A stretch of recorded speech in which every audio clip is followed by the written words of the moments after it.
Hello, and welcome to the Copper State Marching Podcast, sponsored by the Arizona Marching Band Association, AzMBA. My name is Martin Hebda, and I am the AzMBA Director of Education and Outreach. And I'm Aaron Vogel. The AzMBA Copper State podcast was created to bring together the Arizona marching band community and to connect, educate, and entertain those involved in this wonderful activity. AzMBA would like to thank our sponsors: Arizona Cardinals Football Club, The Band Shop, Bravgo Media, Encore Gifts, Forte Athletics, Instrumental Music Center, MacPack, Milano's Music, Music Celebrations International, Music for All, Pieces of Flair, Scoreboard Fundraising, Show Dots, Tide Dry Cleaners, and Yamaha. Thank you for supporting AzMBA.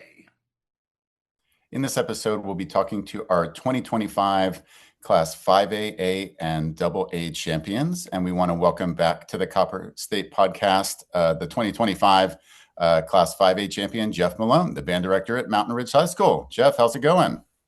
Fantastic. Thanks for having me on. Can you maybe tell us a little bit about how long you've been at Mountain Ridge and any special things that you'd like to add to that? Absolutely. Yeah, this is my second year, in the middle of my second year at Mountain Ridge, and had the opportunity to take over after Aaron retired a couple years back. So it's been a great couple of years, and finally starting to feel more settled into things. Yeah, I'm retired, I think, in terms of my identification, but still working, Yeah. still working. Yes. Yeah. And it's great. And you've done such a great job. I couldn't be prouder of you and the kids and everyone on the Mountain Ridge team. And I loved your 2025 show. I got a chance to see it live on the final day. So the very final show.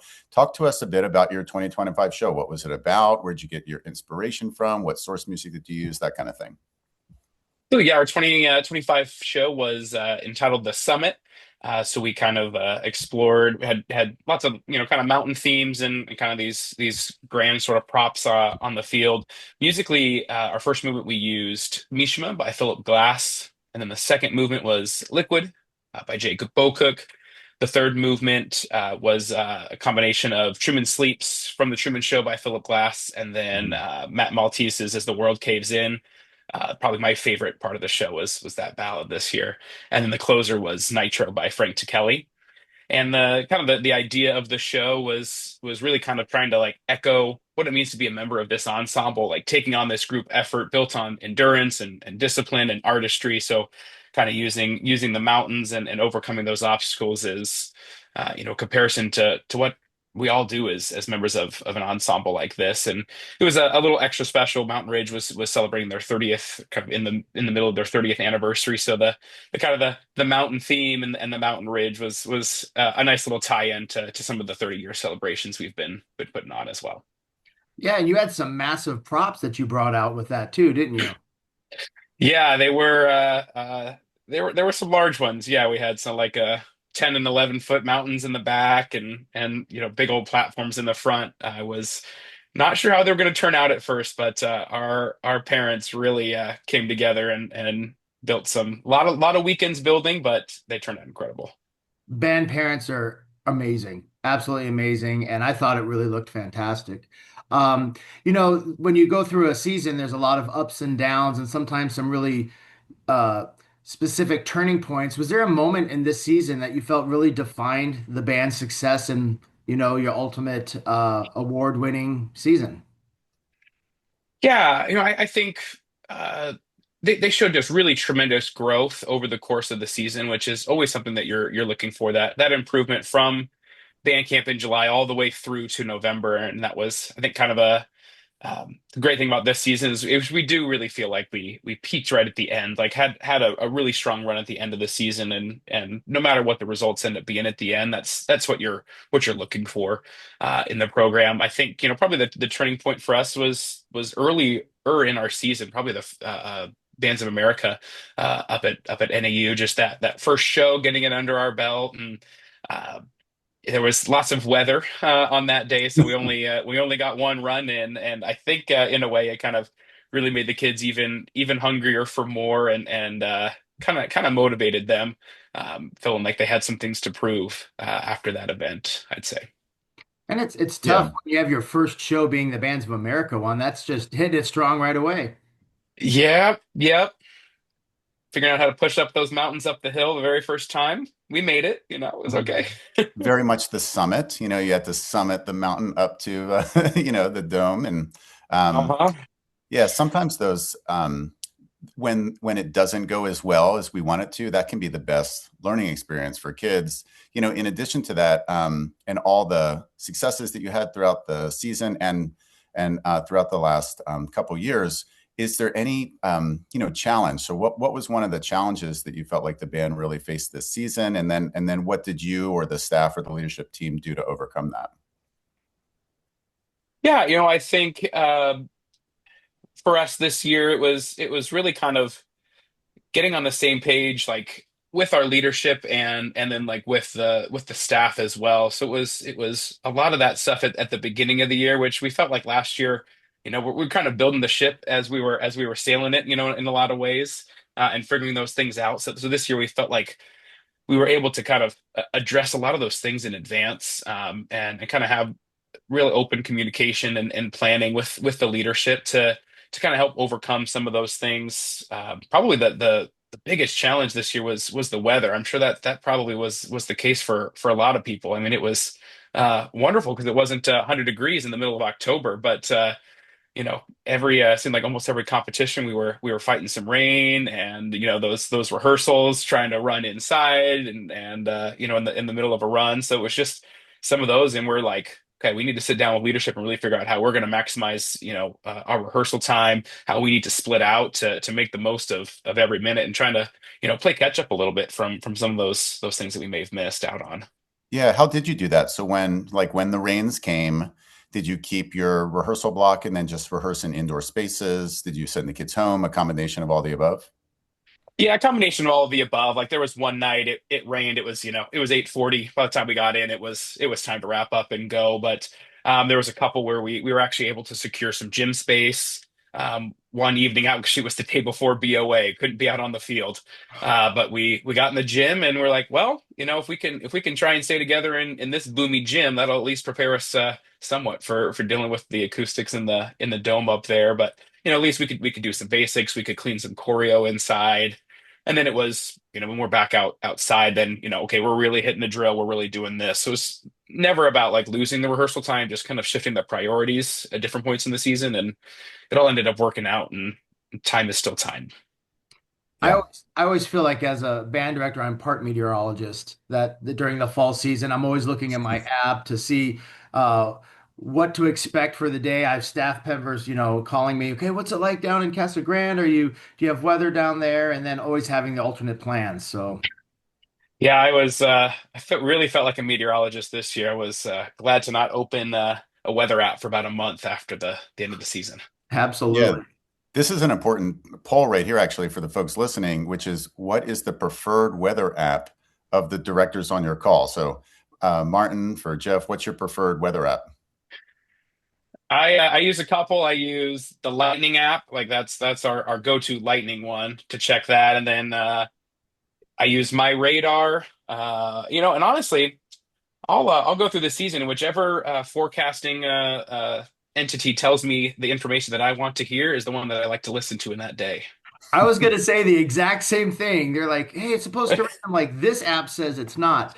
Um, I use the My Radar as well before rehearsal, and then when we're at rehearsal, we use the Weather Bug app, which tells you where What lightning about you? strikes and how far away it is and to where we need to bring it in. But I'm sure there's That's other mine as ones well. out there. You use the Weather Yeah, Yeah. Bug. WeatherBug. We should reach out to them to see if they'd like to be a sponsor of our circuit and our season. But yeah, the WeatherBug app and then the Spark Lightning feature, which you have to pay extra for. But that thing, it was my go-to when I was teaching. And actually, Jeff, incidentally, the before the 2019 BOA Flagstaff show, it was also a complete rain out. We were able to rehearse in the gym, and it sounded real like the sound in there. Yeah, it was boomy, but that was a really fond memory for me because the sound was so, it's so big and full when it's in there. Yeah. It's a Yep. real confidence boost for the kids and for their director. Yes. Yeah. I was reflecting about your show and some of the past shows at Mountain Ridge, and something that I always think about with Mountain Ridge is just an incredible woodwind section and just the material that you're able to play and the demand that you're able to have. And it kind of makes me wonder, what are some things that you think make your program and your band unique? I think in our program, just we are super fortunate, very blessed, just with outstanding feeder programs that send amazing students to us. So we're extremely fortunate with that. And then I think another great aspect of this program is the instrument coaches that we're able to bring in to work with students and give them more of that individualized instruction throughout the week. And I think that helps really build their level and build their confidence and expose them to different performance opportunities too across the whole program. So I think, musically speaking, those are just some really outstanding things that we have to offer. And also our parents, if we're just talking about the program as a whole, our parents and our boosters, and uh, they are incredible. And if something needs to be done, they get it done. They're hosting shows and building props and everything in between. And they really make things go for us, so that as directors and as staff, we get to focus on making the kids look good, making the kids sound good, making the kids have a great time. Yeah, that's great. There's a lot of fans, at the shows, and a lot of high school kids in the state, I think, are looking forward to seeing the Mountain Ridge Band. The Legacy of Success, the woodwind section, the soloists, the color guard, all the great things that make it. That's what the audience sees out on the field. Is there anything behind the scenes that you really feel like, no one actually sees that, but that's, makes a huge difference to what folks see on the field? Yeah, it's so much of the behind the scenes stuff from everybody, from the percussion and the color guard that's having sectionals an hour before rehearsal every day, to, like we mentioned, our parents that are there sometimes the exact same amount as us. They're working behind the bleachers, building the props for us, or running the water tables, or helping out with first aid. It's our leadership, kids that are coming in and doing pass offs and doing one-on-one lessons with kids that need extra support during the school day, after school. They're running sectionals for us. And then it's, I think a lot of the planning and the execution and trying to set the kids up for success and putting them in a position where they can be successful by, all of the members of our staff who just work really hard. So, um, I think like probably all of us know, it's all that behind the scenes work that really lends to what you see on the field at the end of the season. I think it's great that you have that support and that dedication from so many people. That's outstanding. So you've had this amazing season and a great product. Looking forward to the future, do you have any goals or anything that you're wishing for or hoping for with the band coming next year? I think, and maybe not necessarily next year, but we kind of have a longer term goal of trying to get out of the state more, with the ensemble and see kind of where we can be competitive and continue to take this product to more and more people. So, whether that's getting out and doing a few more BOA regionals or checking out some of the circuits in California. I think eventually we'd love to get the band to a position where we feel like we could go to BOA Nationals some year and give the kids that experience, and even if it's just a performance out there, or maybe two, but just having them see what that looks like and get that experience and have something to work towards. That's where we'd like to start to try and continue to build and have some goals set on that in the next, hopefully 5 years or so. Yeah, that's cool. You'll have, if you need a chaperone, perhaps, a trained chaperone. My certification's still good. I'd be happy to go to Cali. Um, Perfect. yeah, there you go. Yeah, it's just, one less, parent you got to get through the fingerprint clearance process. So, well, we're at the end of our time here. Thanks so much for joining us. What we like to do here is to end with any shout outs. So what shout outs would you like to give to the audience that's listening tonight?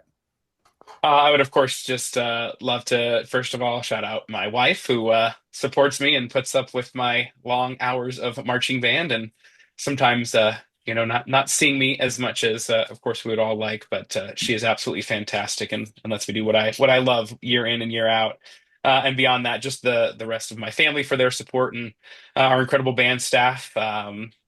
From our assistant directors on down to percussion and color guard techs, we're just incredibly grateful for the many hours that they pour into our students and our program. And then lastly, our administration, just blessed with a incredibly supportive, invisible administration on campus, and one of our principals actually just recognized at AMEA for being an outstanding administrator. So we're very, very fortunate, and for their support and just constant presence around the program. Jeff, we really appreciate your time. We know that you're very, very busy, and actually, you're going to hang up with us here, and you're going to head off to another rehearsal, one that you're playing in. So, have a wonderful evening, and I hope you have a great rest of your semester. Thanks so much for having me on. Appreciate it. Thanks, Jeff.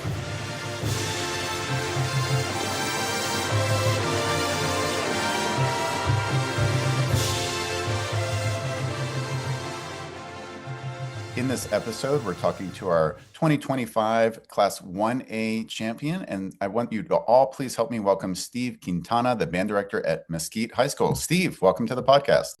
Good to be here. Congratulations on your success this fall. Great job. For folks that may not know you or weren't able to see your show this fall, tell us a little bit about yourself, how long you've been the band director at Mesquite, a bit about your background. Sure. This is my fifth year at Mesquite High School. I landed there after earning my master's degree in music at Northern Arizona University, which was a highly worthwhile experience. Go And Lumberjacks. yeah, and the program at Mesquite was in turmoil, just like a number of music programs, because that was right at the very end of the COVID pandemic. So director turnover plus pandemic crazy equaled almost a clean slate with all the amenities and none of the bodies. Mhm. So the 5 years that I've been at Mesquite have all been about growth. But what I learned pretty quickly is that the community, or I guess the scene at Mesquite, the aim is no longer to shoot for an 80 to 100 person band program because that's not reflective of the school necessarily. But it is an aim of mine to develop highly talented individuals that can represent the school well. So that's where we've been headed, and I think that philosophy led us to success this last fall. I would agree. You've had some amazing success and a great turnaround there. So, talking about the 2025 show, what can you tell us about it? What is your show about? Talk maybe about where you got some of your inspiration from and what source music that you chose. Sure. Well, firstly, my views on marching band is that I always feel like there needs to be an element of pop music or something that my football audience can connect with, as well as the marching band audience. So picking music along those lines is already a lens to look through. Through my own high school career, we did the music of Gloria Estefan, and that was kind of the inspiration for this show. So I connected with composer and arranger Bill Meldrum, who's also recently a retired director from the Arizona area. And in working with him, we kind of focused this Latin jazz idea of the Miami Sound Machine and Gloria Estefan, kind of keyed that against what is our demographic audience in football and so on, and landed on this really fun 80s vibe inspired music that is from the major hits of Miami Sound Machine. That includes Rhythm Is Gonna Get Ya, Only Words Get in the Way, and then, of course, their hit Conga. Yeah, I mean, and both Martin and I are kids of the '80s, so we remember that music well. Um, I went to a Gloria Estefan in the Miami Sound Machine concert in Yes. the late '80s. Seriously, my mom took me and my sister. So, Martin, did you get a chance to see them live? I've never been able to see them live, no. I don't know, 10-year-old me thought it was pretty hip. 9, 10-year-old me thought it was pretty hip. Absolutely. Kind of a neat connection is that many Arizonans are connected to the Velvet Knights, which had a very casual core style and did a Latin jazz Miami show of this nature as well. So I did not find that out until after settling with our show, but it was fun to reconnect our program to more elements that our staff members were excited about as well. Yeah, what year was that? Velvet Nights might have been 86, but I don't quote me on that. Cool. Yeah, we'll have to go, go back to the archives, look that up Yes. on YouTube and see when you can find it. That's great. Absolutely. Well, thinking through the marching band season, of course, success at the end of the season, but was that the moment that you felt like really defined this season's band success, or was there another moment throughout the season that you felt like defined your success?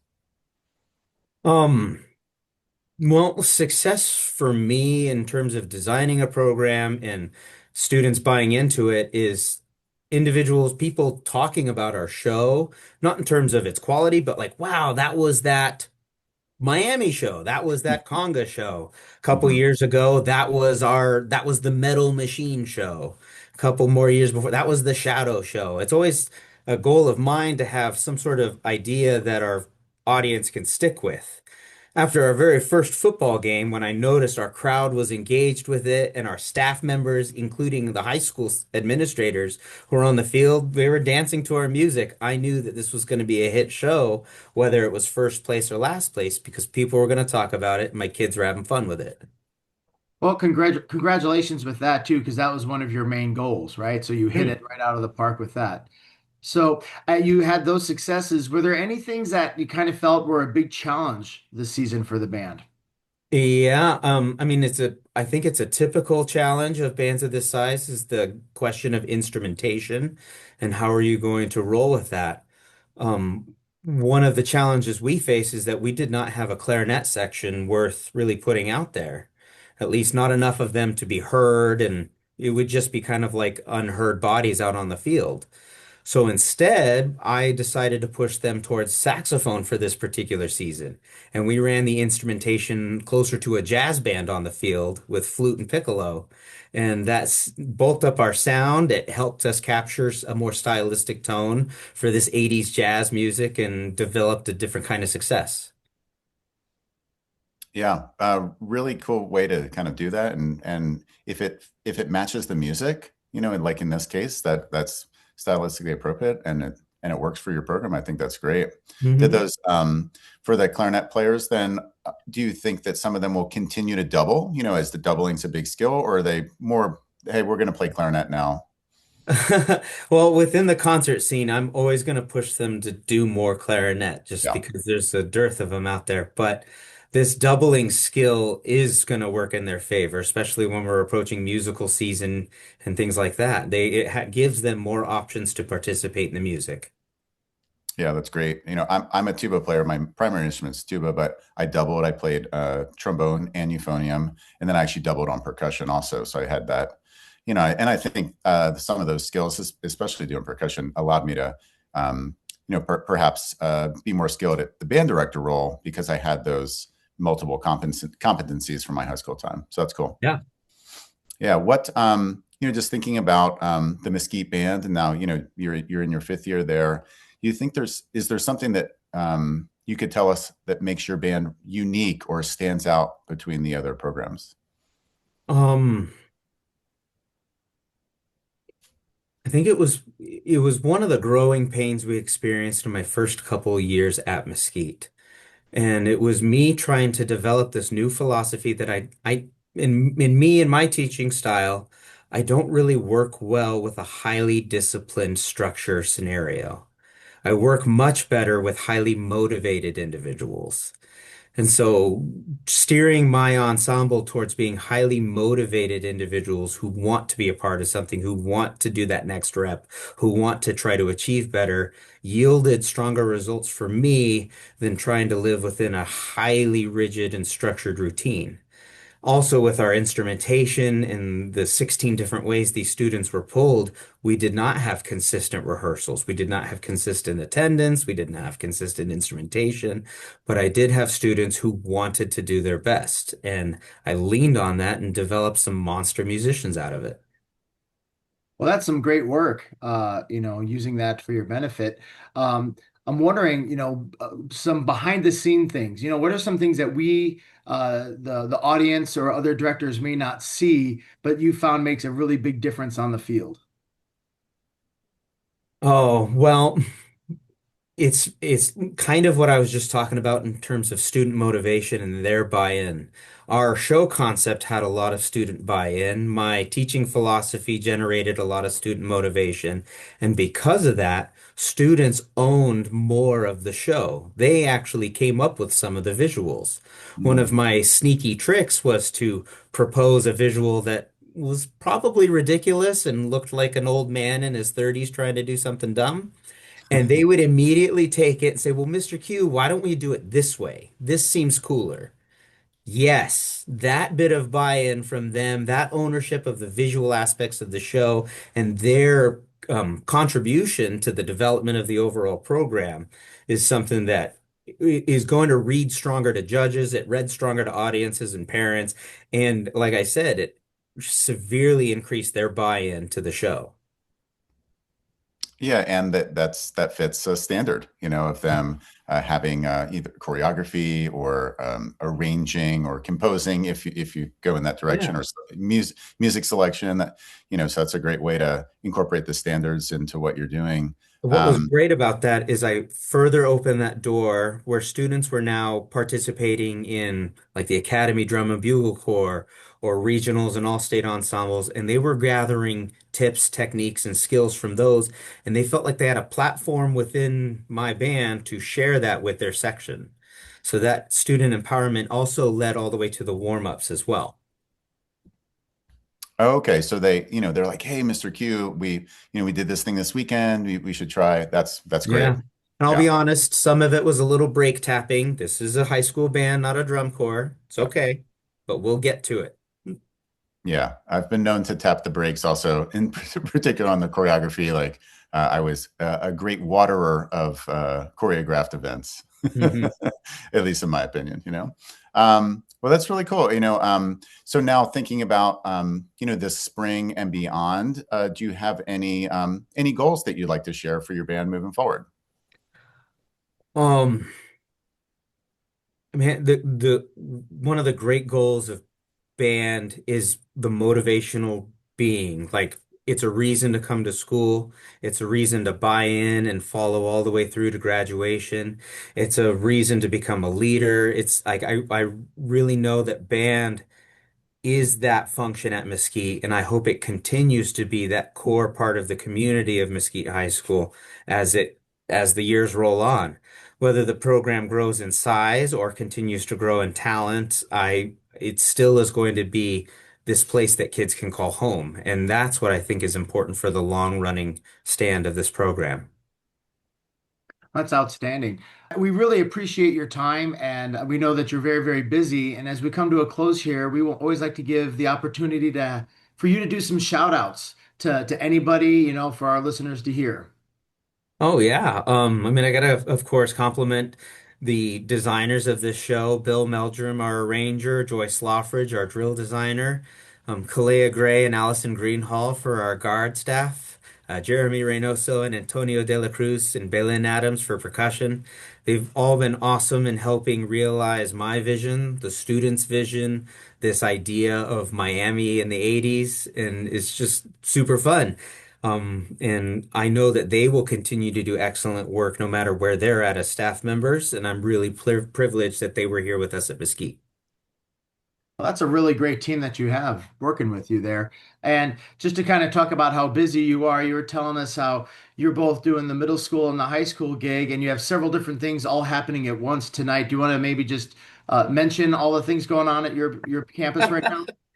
Sure. I mean, these fantastic staff members are available to help me facilitate and run rehearsal. So, Winter Drumline and Winter Guard are currently working on their season programs. And additionally, I spend half of my day at the junior high working with seventh and eighth grade bands. And tonight happens to be a curriculum preview night with parents, which begins here pretty shortly. So, but I'll be able to go and be a smiling face and tell those parents about how their kids can be part of the music. Yeah, Steve, thanks so much for, taking time out of your busy schedule, and good luck at curriculum night. Recruit lots of kids into the Mesquite Band. Thank you for having me, you guys. I appreciate it.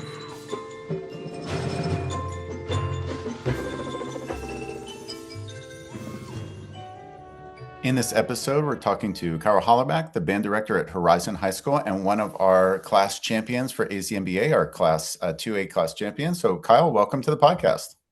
Yeah, thank you guys so much for having me. Yeah, you got it. Tell us a little bit more. I've known you now for years. Since I moved down here, and we have a connection. I was just at an honor band a couple weeks ago. But for folks who might not know you, tell us a little bit more about yourself. How long you've been the band director, where you're coming from. Yeah, for sure. Yeah, so I've been the band director here at Horizon for 10 years now. I am actually an alum from Horizon, so that's pretty cool. So I went to Horizon when I was in high school and everything. From there, I graduated. I went to a school called Fort Lewis College in Colorado. Did some tech in there, did some learning how to be a band director and everything. And then I moved back out here. The position actually opened up as I was moving down here kind of mid-year, which was a little bit of an interesting scenario, but I was able to kind of come into this group and come into Horizon, and it's been a really great time since I've done that. That was 10 years ago, and we've had a really great experience, and it's been an awesome time here. Yeah, as a follow-up to that, who was your band director at Horizon? And then what has changed, over the course of your time as a student and then now as a tenured director there? Yeah, so my band director was Jason Harrison. I also had Lance Libby for a year. There were two band directors my freshman year, my start, and then I had Jason Harrison for a little bit. He moved on and ended up going to, I think, West Virginia or somewhere over or Virginia. As far as my experience and changes, I mean, our band was a little bit bigger then, but then some funding kind of went away, as a lot did for the different school districts over that time period. Overall, I think we've really just kind of grown the program in a way of just kind of pushing the limits, adding more things as marching band has progressed to get so much more intensive with different props and different sound stuff, show design and all of that kind of stuff. We've really just kind of pushed to try to get kind of on that fringe and try to push ourselves to kind of grow with that theme of what marching band is becoming. And it's been a really great experience, and it's been really cool for the kids. And it's been a different kind of culture for the kids as well, too, which has been really great. Well, and I've been a fan for some time. I didn't realize you've been there for 10 years, and that's pretty cool. And to be able to go to your the school that you went, I think is pretty cool. I haven't been able to see as many of your marching shows because we're always at different places, but I've been able to watch your winter programs quite a bit, and I've definitely been impressed with that and your growth and the successes that you've had with those programs. So that's great. I think I did know that you were in school in Colorado. I think we've had conversations. I grew up in Colorado, and I feel like we've made that connection before.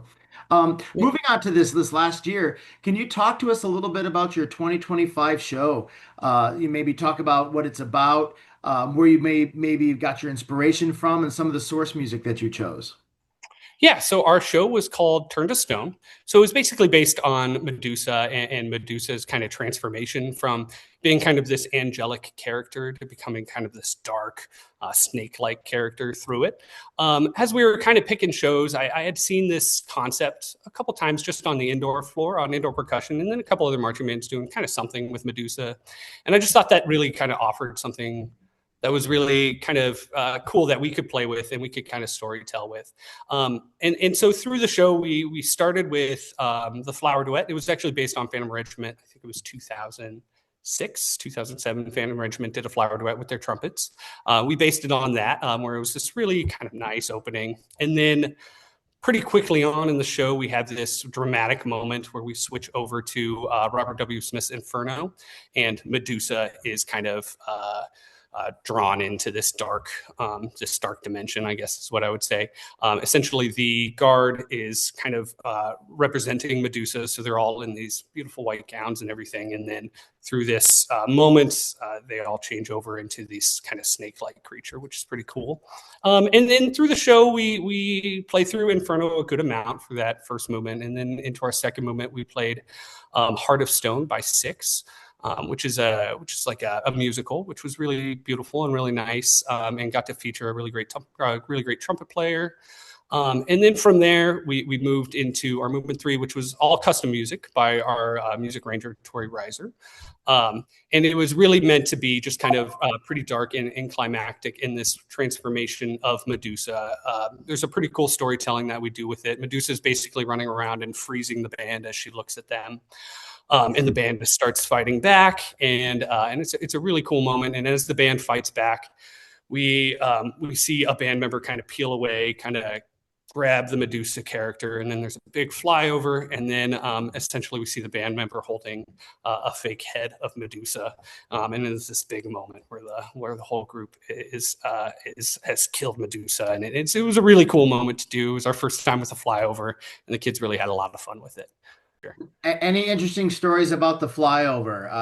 I've had an interesting experience with flyovers. I'm wondering how that went with you.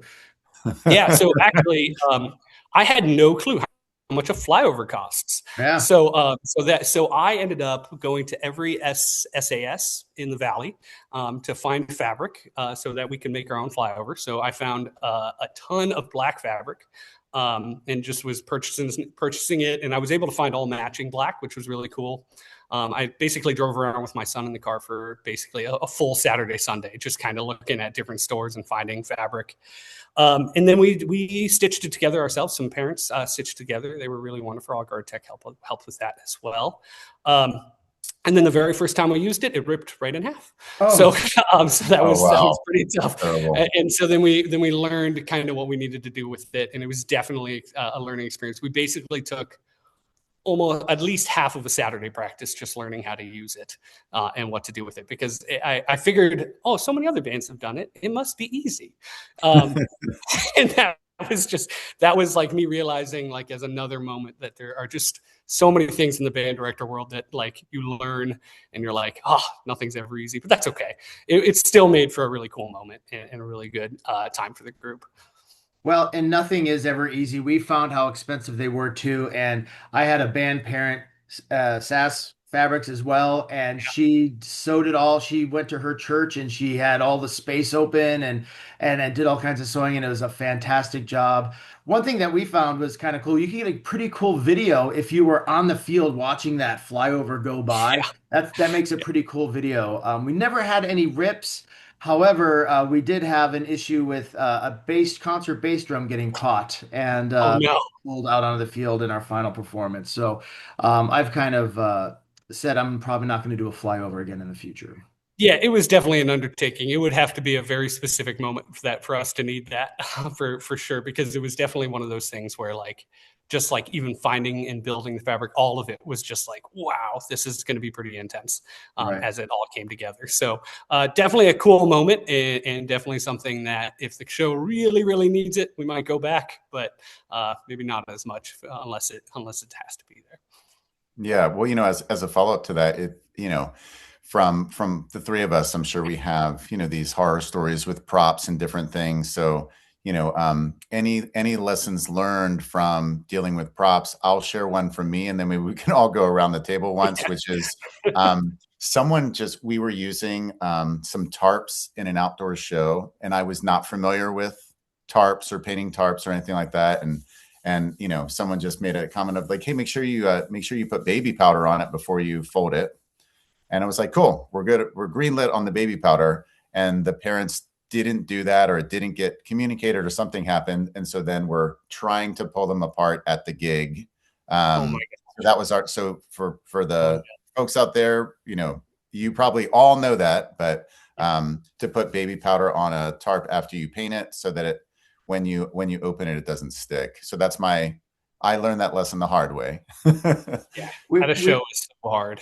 We had learned that through our winter percussion when we used to paint. Last time we had tarps, the big thing I think about is if you get it screened, printed on, it's really tough with the glare from the lights. Like I haven't figured out that formula yet. That's tough. But the biggest learning experience for me was definitely our flyover from the previous year. That was a hard one for us to take. Yeah, we have definitely built some pretty intense props over the past years. I would say last year we did this thing with these doors that kind of flipped down and kind of hit a 45-degree angle so people could like run on them. And then when they would flip back up and they could open as doors as well too. And there was, as we were designing, we had put a pin to make sure the door didn't just like fall while you were moving it. And that pin broke on one of them, like at one of our rehearsals. And it's very lucky that there was no kid behind it or really near him. And it just kind of fell and slammed. And we were like, oh no. And nobody got hurt. But that was definitely going to be, that was a moment where I was like, oh, that could have been really bad. We ended up putting a bunch of safety different levers on it, so that could never happen. But that was definitely could have become quite the horror story and everything. And that was pretty intense for us. But it ended up being a really cool prop once we figured it all out. Well, yeah, and you've also created a pirate ship, if I remember, correct? Yeah. We've got some stories on that as well too. So we actually got that from Sunrise Mountain. We got like the bones of the ship, is what I would call it. Yeah. Putting that in the gym was pretty crazy.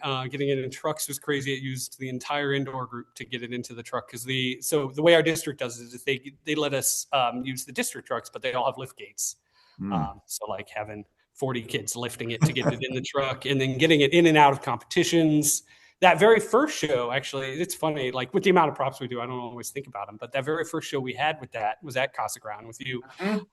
And one of the wheels just randomly broke off in the middle of the performance. So it like ended up ripping our floor a little bit. And that was really tough. And then like the parents were like lifting it to get it out of the room.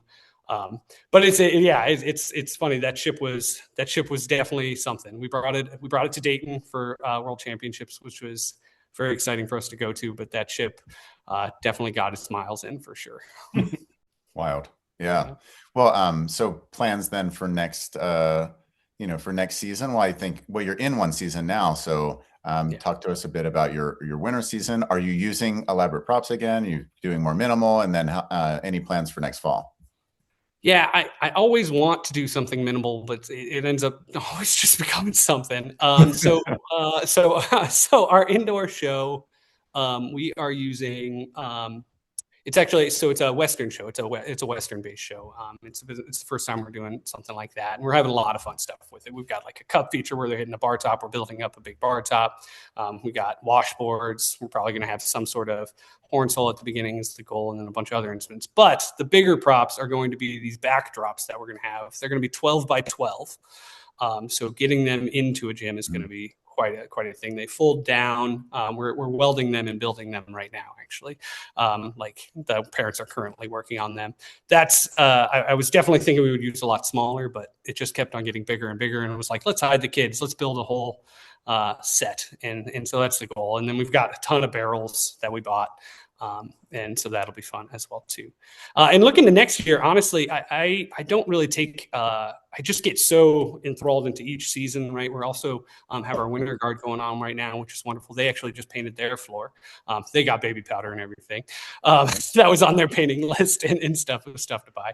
But I just get so invested in the indoor shows and everything that we're doing that I usually don't take a second to look at marching band until usually probably March 1st that's when I actually have a calendar of mine that says get a marching band show, prep a marching band show, get it going.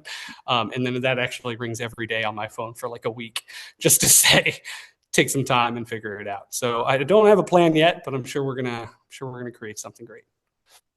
Well, and you definitely have a busy life working with all the different seasons. If you're in a need for a cactus, we did a Western show last fall, and we had some cactus that looked pretty cool. So maybe check that out. I will send you an email. We're just throwing as much as we can at this. It's definitely a spaghetti Western, 100% a spaghetti Western, and we are just we are having a lot of fun with it right now, for sure. So I will definitely reach out. I think we're actually getting hats. We picked them up today from Gilbert High School. So definitely finding all the Western stuff. They did a Western show this past year too. So. Way cool. So in your fall season, what are some of the biggest challenges your band may have faced or you as a director may have faced as you were working through the season?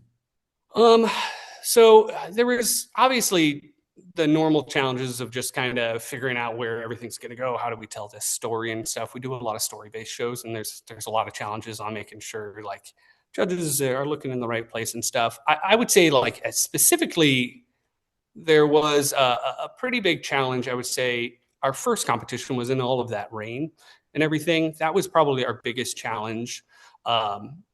of the year and everything, and figuring out how to do that. We had some really great students be able to figure out how to pack the trucks. Like that was our first time packing the trucks and everything. That was probably our biggest challenge through the year. And that competition ended up going super well. But overall, it was a pretty successful season. We really didn't have too many hiccups. One other thing that was what was pretty new on us as a group is we transitioned a fairly big number of staff members and leadership. We lost about half of our staff, not lost, they just moved on to doing some other things as well. So we hired some new staff, and then our leadership. We really only retained 2 of our leadership members from the previous year before that. So we had almost a fully new student leadership on us, and then obviously a pretty fair new staff and everything. And then we also didn't have a caption head. So we had somebody coming out from the academy that helped us out, LJ, with a little bit of Viz stuff. But it really took like the new staff, myself, and everybody to kind of collaborate and figure out kind of how we were going to take care of that Viz stuff. And then also, as far as leadership going, a lot of training throughout the year on like, how do we take care of this? Who usually does this metronome thing, or who sets up this prop here, and how do we do that? That was probably our biggest challenge that we went through, I would say. As you're going through now, you've gone through those challenges and successes in the fall. You're just about to, start your winter season. I think you go out in a week and a half is your first show. Yeah. Yep. Yeah.